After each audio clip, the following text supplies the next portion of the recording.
ये सवाल है जी, मोहम्मद अम्मार हैं लाहौर से कि नवाज शरीफ की ताज़ा medical report Lahore high court में जमा करा दी गई है, जिसमें उन्हें सफ़र करने से रोक दिया गया है डॉक्टर्स की तरफ से। और वो कहते हैं जी, एंजियोग्राफी के बग़ैर लंदन से न जाएं, अगर इलाज के बगैर पाकिस्तान गए तो उनकी हालत बिगड़ सकती है और वो शदीद ज़हनी दबाव में भी हैं। तो हसन साहब, अब हम भी तो बच्चे नहीं हैं। एंजियोग्राफी सिर्फ चंद मिनट्स का एक खेल है जिसका नतीजा उसी वक्त मालूम भी हो जाता है। तो ये मियाँ जी लूट मार वाले आखिर किस इलाज के इंतज़ार में हैं? मैं अम्मार साहब भी किसी सवाल के जवाब में ये कह चुका हूँ, पाकिस्तान के जो जुडिशल सिस्टम है इसमें बेतहाशा, मेरा आजकल का कॉलम भी इसी मौजू पे है कि वो खुदा का खौफ करो। वो क्या मुल्क है जो अपने लोगों को, देखो, रोटी कपड़ा मकान पे पैसा लगता है, आपने लोगों का पेट भरना है, आपने लोगों को तालीम देनी है, पैसा लगेगा, आपने लोगों की सेहत का ख्याल करना है, पैसा चाहिए।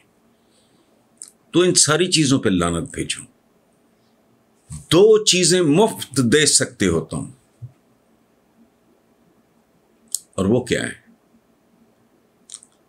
इज्जत दे सकते हो लोगों को, उस पर कुछ नहीं लगता। इंसाफ दे सकते हो, उस पर बहुत कम लगेगा। अगर आप ज़रूरत के मुताबिक जजेस, ये वो जो भी है, मैं नहीं जानता, again it's not my field, common sense की बात है, वो जितना एक मोटरवे पे लगाते हो उससे आधा भी बहुत ज़्यादा होगा। यानी इन दो चीज़ों पे लागत कोई नहीं है, ना होने के बराबर है। इज्जत नफ्स देनी है ना, तो बाल सफ़ेद हो गए ये सुनते सुनते थाना कल्चर चेंज करेंगे। ना इन्होंने किया है, ना ये कर रहे हैं, ना ये करेंगे। क्योंकि पाकिस्तान की जो रूलिंग एलीट है, हालांकि ये एलीट नहीं है, कत्तन नहीं है, लेकिन बहरहाल के उनके बारे में नहीं, तो इससे नीयतों का अंदाज़ा लगा लें। यानी बंदा एक कॉमन मैन है, उसको और कुछ भी ना दो, तुम इज्जत तो मुफ्त है ना, उसके लिए तो कोई IMF नहीं, किसी के पास जाना, किसी की शरायत माननी, या वो हम हर बात में कह देते हैं यहूदो हनूद की साजिश। ओ भाई, अगर तुम अपने लोगों को मुफ्त मिलने वाली चीज़ इज्जत ही है ना, अगर वो भी नहीं दे सकते तो उसमें तो यहूदो हनूद का कोई कसूर नहीं है। नमाज, हत्ता के मस्जिदों पर भी मसालिक के लेबल्स लगे हुए हैं, और सवाए नफ़रत और मुनाफ़कत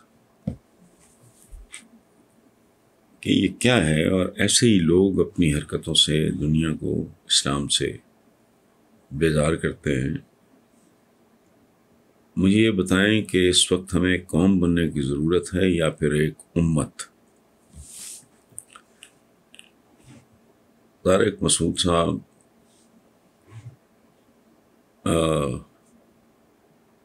अल्लामा इकबाल के दो अलग-अलग शेरों के मिसरे, एक तो उनका एक मिसरा है, ये उम्मत खुराफात में खो गई, ठीक। दूसरा वो शेर है उनका कि एक हूँ मुस्लिम हरम की पासबानी के लिए, नील के साहिल से लेकर ता बखा के काशकर। ये दोनों आपके सामने हैं। आपने बात की है कि जी कौम बनना है या उम्मत। भाई, कौम ही बन जाए तो बहुत बड़ी बात है, उम्मत तो बहुत अब दूर को मसला रह गया। आप पूरे आलम इस्लाम का एक नज़र जायज़ा लें तो शायद दोबारा कोई ये सवाल ही ना उठाए। हम तो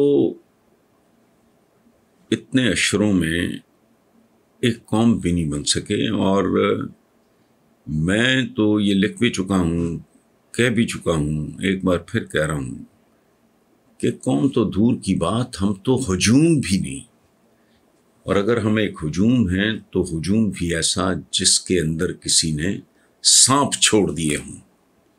आप अंदाज़ा लगाएं कि 1-2 लाख का हजूम हो, उसमें वो 1500 सांप छोड़ दिए जाएं, आधा हजूम बाकी आधे को कुचल के गुजर जाएगा। ये तो हमारा अच्छा। कौम बनती है इंसाफ की बुनियाद पे, ये याद रखें। घर में इंसाफ नहीं होगा तो औलाद इकट्ठी नहीं रह सकती आपकी। इंसाफ से मुराद है हर जगह इंसाफ हो, इक्तसादी इंसाफ से लेके अदालती इंसाफ तक। हमारा इक्तसादी इंसाफ का ये हाल है कि इस मुल्क के वसाइल पे एक अक़लियत का मुकम्मल कब्जा है, जिसके नतीजे में गरीब गरीब तर और अमीर अमीर तरीन होता जा रहा है। रह गया अदालती इंसाफ। वो एक मैगज़ीन का रिसेंटली 2-4 महीने पहले मैंने उसका टाइटल स्टोरी थी, पाकिस्तान का जो जुडिशल सिस्टम है, क्रिमिनल, उसकी सुर्खी मैं आपको बता देता हूँ, वो शेयर कर लेता हूँ आपके साथ। वो थी कि it punishes the poor, it punishes the poor and protects the rich। ये है हमारा अदालती निज़ाम। सो इस सूरत हाल में उम्मत बनना तो खैर बहुत दूर की बात रह गई अब। और अगर हम अपनी तारीख उठा के देखें, बनु उमैया से शुरू करें, जब खिलाफत मलूकियत में तब्दील हुई, और फिर बनु उमैया के बाद बनु अब्बास, एबसाइड्स, उन्होंने उनकी कब्रें खोद के, बनु उमैया की, मैं नाम लूँ तो रोंगटे खड़े हो जाएं, किन किन लोगों की कब्रें खोदी गई और उनके ढांचे या उनमें कोई अगर बचा कुचा था लटका दिए उन्होंने। उसके बाद सारी तारीख उठा के आप देख लें, मार धाड़ से भरपूर शाहकार है। मैं छोटी छोटी 2 मिसालें, सदा